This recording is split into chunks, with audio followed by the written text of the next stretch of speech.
Bienvenidos y bienvenidas sean todos y todas. Este es el primer seminario virtual de Salud Internacional Sur-Sur. Mi nombre es la profesora Marinila Rivera Díaz, investigadora del Centro de Investigaciones Sociales y profesora de Trabajo Social en la Universidad de Puerto Rico. Durante nuestra clase estaremos trabajando el tema de inmigración y derecho a la salud en el contexto de la globalización neoliberal.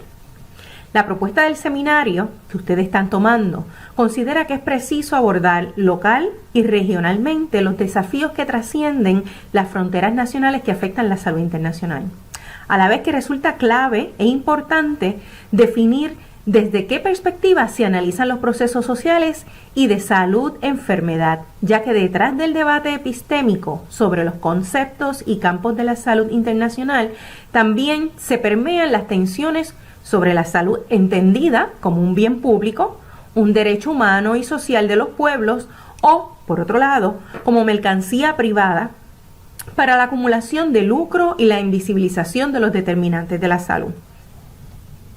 Esta clase tendrá el propósito de reflexionar sobre el lugar que ocupa la migración y el derecho a la salud en el contexto de la globalización neoliberal. Además, discutiremos con ustedes algunos ejemplos puntuales de políticas migratorias que vulnerabilizan el derecho a la salud de la población inmigrante, particularmente en Estados Unidos. La salud de las personas está influenciada por un conjunto de políticas sociales y económicas que impactan sus vidas. En las últimas décadas del siglo XX, se dio un giro a una globalización neoliberal que ha influenciado en todos los aspectos de la vida, inclusive la salud. El neoliberalismo, como bien sabemos, inicia entre los años 60 y 70 al entrar en crisis la teoría keynesiana. El mismo es una corriente económica y política cuyo exponente principal fue el economista defensor de la doctrina del libre mercado y también profesor de la Universidad de Chicago, Milton Friedman. El neoliberalismo se instauró en países como Chile, bajo la dictadura de Augusto Pinochet, más tarde con Margaret Thatcher en el Reino Unido y Ronald Reagan en Estados Unidos. Esta promueve un mercado enfocado en la creación y acumulación de riqueza de parte de unos sectores, la canalización de mano de obra barata, la flexibilización del mercado de trabajo y consigo la mercantilización de los servicios que llamamos a garantizar los derechos humanos, tales como la salud. El afán de lucro, la competencia y el individualismo promovido por este modelo basado en economías extractivistas provoca tensiones que alteran las dinámicas sociales y políticas y económicas de los países, vulnerabilizando la vida de miles de personas. Ello ha traído un sinnúmero de consecuencias negativas para la sociedad que van desde la explotación de los seres humanos y la naturaleza, los conflictos políticos y el desplazamiento de comunidades enteras de sus tierras para precisamente explotar sus recursos a favor de ese mercado internacional. E incluso llegan a violar derechos humanos, implicando esto la agudización de la pobreza, la exclusión y la desigualdad. El derecho a la salud, así como otros derechos humanos, han sido trastocados por esta ideología neoliberal, convirtiéndoles en mercancías rentables y alejándoles de concebírseles como un bien colectivo.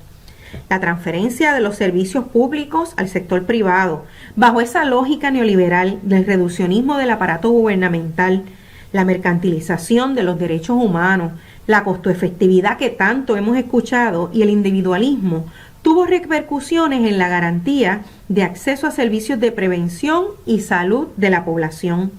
La aplicación de los postulados del llamado Consenso de Washington de 1989 se acompañó con reformas en los sistemas de salud y seguridad sociales promovidas por organismos financieros internacionales. Por ejemplo, las reformas de salud que se emprendieron en muchos países entre la década de 1980 y 1990 se enfocaron en tratar los problemas económicos y estéticos de los sistemas de salud, alejados de una concepción de salud como un derecho humano. Como consecuencia, hubo una reducción significativa del papel del Estado en el sector de salud y en áreas de servicios sociales. Tuvo una disminución también de servicios de salud en los países, privatización de instituciones sanitarias, la exclusión de miles de personas de cubiertas nacionales, la agudización de condiciones de salud, eliminación de políticas universales, que ya muchos sabemos, entre otras consecuencias.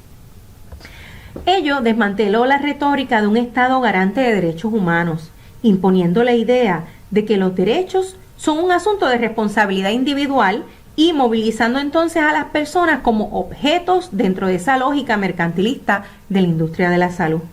No se equivocaba Galeano cuando nos dijo en el 2009 que en tiempos neoliberales los derechos públicos se reducen a favores del poder y el poder se ocupa de la salud pública y de la educación pública como si fueran formas de caridad pública en vísperas de elecciones. Muchas de las políticas neoliberales, asuntos de poder geopolítico, así como crisis políticas y económicas que se gestan en el contexto de la globalización de los mercados, han provocado la expulsión de miles de personas de sus territorios de origen. La movilidad humana es el resultado de la pobreza, el hambre, la violencia, los desastres ambientales a causa de la explotación de la tierra y el medio ambiente, y los efectos expulsivos que generan esas economías extractivistas. Además, la creciente desigualdad de ingresos y de inseguridad humana entre países más y menos desarrollados se suma a esta lista. Otros también se han visto forzados a emigrar de sus países ante el desmantelamiento, las restricciones e incluso la inexistencia de servicios sociales y de salud. Es por ello que a diario cientos de personas, hombres, mujeres, niños, niñas, abandonan desesperados y desesperadas sus tierras de origen, asumiendo la migración como la única alternativa de sobrevivencia. Otros envían a sus hijos, protegiéndoles la vida de la violencia que enfrentan en sus pueblos, producto de la desigualdad social.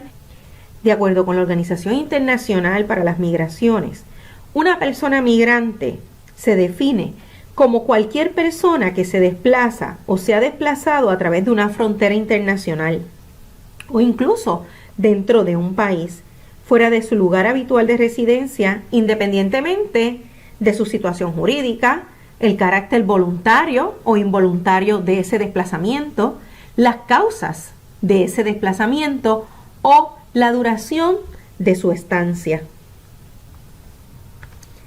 A este migrante, Esteves 2012 le reconoce como migrante moderno, pues es un sujeto que se ve obligado a migrar como resultado del descontento material o moral o sufrimiento por las condiciones de vida a su alrededor, producto en su mayoría de las dinámicas de la globalización.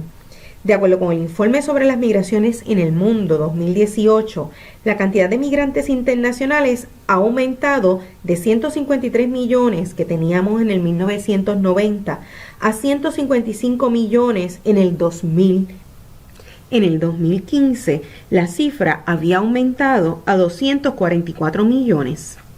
En el caso de las Américas, la población migrante internacional son 61.4 millones y más del 85% vive en Estados Unidos o Canadá y el 15% vive entre América Latina y el Caribe.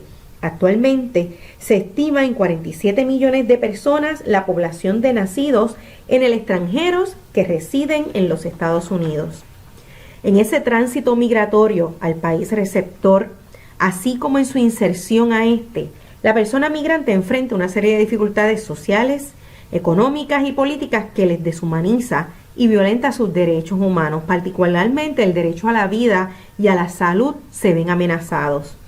En el 2015, unas 5.000 mujeres, hombres y niños perdieron la vida en rutas migratorias. Solo en el Mediterráneo, posiblemente recordemos, identificada como la ruta más mortífera del mundo, murieron 2.901 personas en el 2015. Hoy día los flujos migratorios son numerosos, rápidos, diversificados y muy complejos. Se ha diversificado el perfil del migrante, por ejemplo, la feminización, así como la infantilización de los flujos migratorios, ha sido característico en los últimos 20 años, incluyendo las poblaciones indígenas.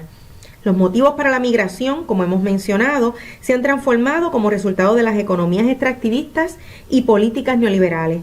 los motivos económicos es solo una de otras razones que explican la migración, como lo son el clima de violencia e inseguridad social y política que ya explicamos, los desastres socioambientales, las carencias de servicios sociales y de salud, los desplazamientos forzosos de las tierras donde habitan estas personas, y además las zonas de tránsito y destino también estas han cambiado, pasando de migraciones particularmente y predominantemente de sur a norte a desplazamientos intrarregiones e incluso extracontinentales. Frente a los numerosos y complejos flujos migratorios, los países han establecido diversas respuestas, en su mayoría dirigidas al control de las fronteras y criminalización del migrante, concibiendo la migración como un problema.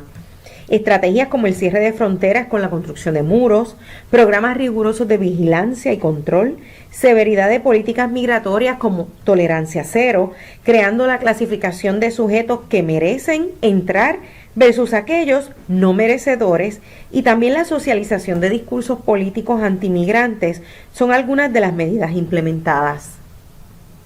Como consecuencia, esta población enfrenta la violencia física, sexual y mental, la desprotección y privación total de sus derechos humanos, el encarcelamiento, deportaciones, separaciones familiares, las desapariciones, las amenazas, la explotación laboral, enfermedades crónicas y también infecciosas, e incluso hasta la muerte, particularmente aquellas personas que tienen un estatus migratorio irregular.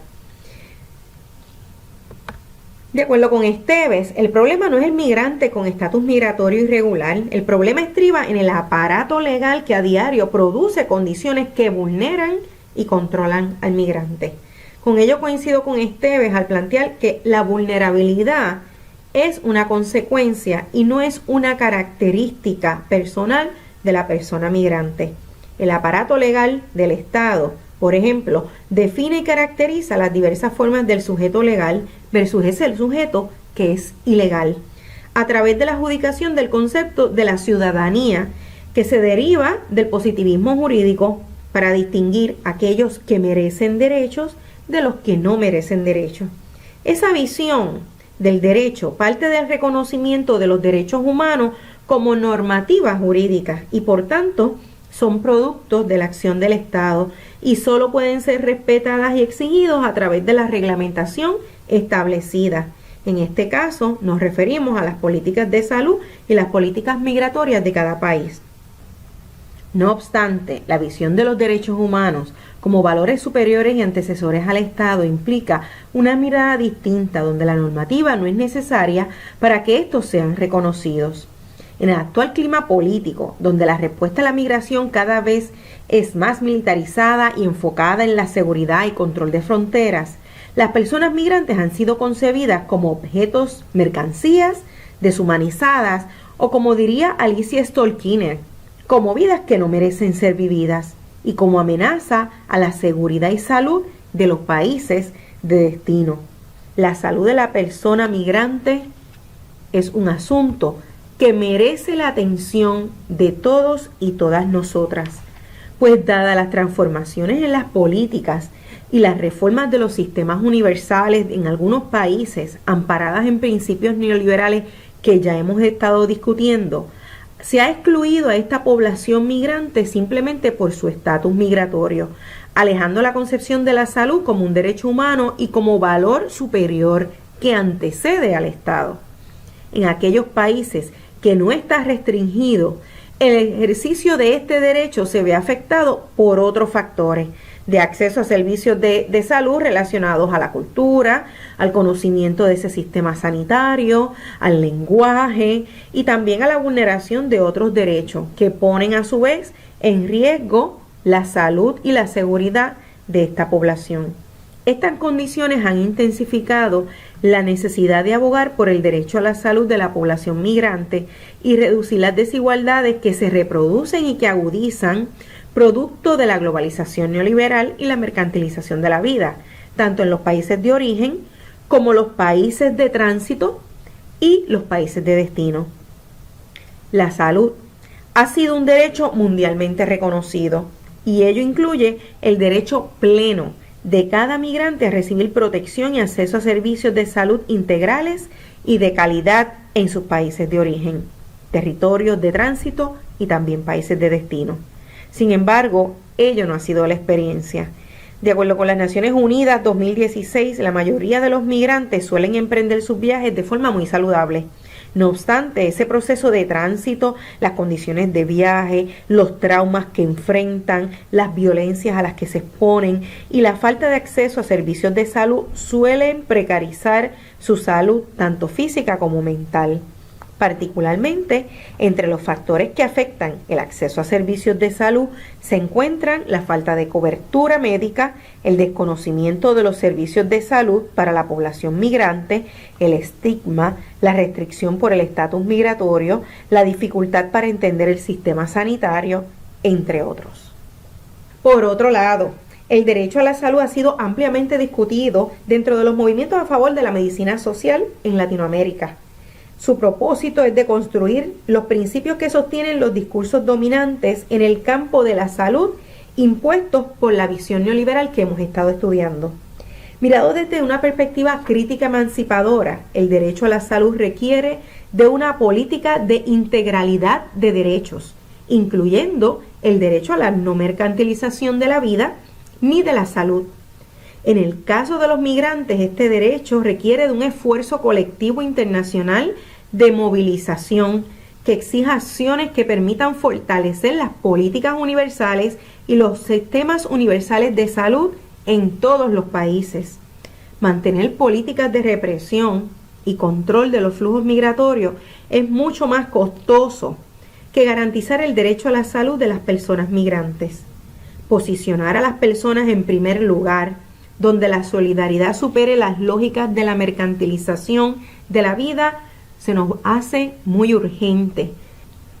El costo que ya hemos pagado como humanidad es demasiado alto. A modo de ejemplo, a mí me gustaría discutir con ustedes cómo políticas migratorias y políticas en salud pueden poner en mayor vulnerabilidad a la población de los migrantes, particularmente políticas relacionadas a los Estados Unidos. Como ustedes saben, la región del Caribe es la segunda más alta en tasas de VIH en el mundo. Esta infección ha afectado desproporcionalmente a las mujeres en la región, donde actualmente el 50% de los casos son mujeres en comparación con el 35% de los casos que era en el 1990. La República Dominicana es uno de los países con las tasas de VIH más altas en mujeres en etapa reproductiva. Me concentro en el caso de República Dominicana porque son los estudios en los que he estado vinculada, especialmente a la población inmigrante dominicana que reside en nuestra isla.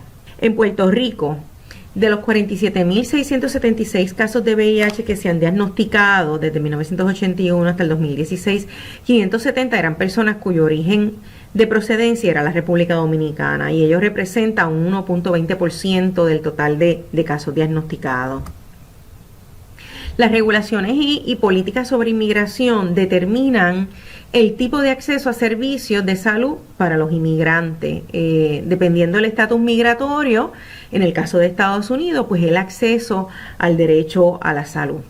Puerto Rico, como sabemos, es una colonia de los Estados Unidos y le imponen las políticas migratorias y de salud que se aprueban tanto en el Congreso de los Estados Unidos como órdenes ejecutivas que emita el presidente. La reforma migratoria es un buen ejemplo a mirar, de 1986, que prohibió totalmente la entrada de personas positivas al VIH en los Estados Unidos, y esta restricción estuvo activa hasta el 2010, cuando el presidente Barack Obama enmendó la ley.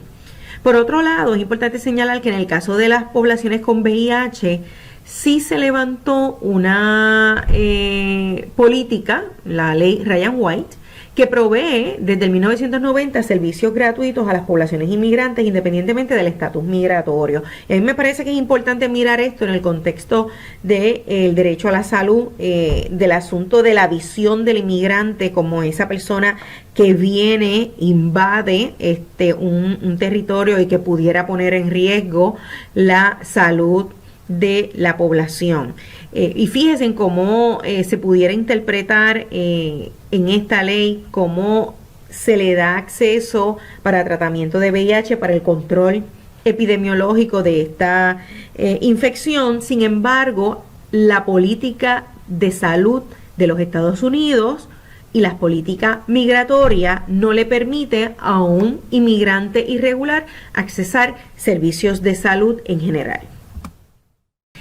Esto es toda nuestra clase. Aquí les dejo con unas referencias que me parece que son extraordinarias. Si tienen alguna pregunta, agradeceré que me envíen sus comentarios o las dudas al correo marinilda.riveradiaz@upr.edu. Para mí ha sido un gran placer compartir estas pequeñas lecciones con ustedes y estoy muy agradecida de esta oportunidad.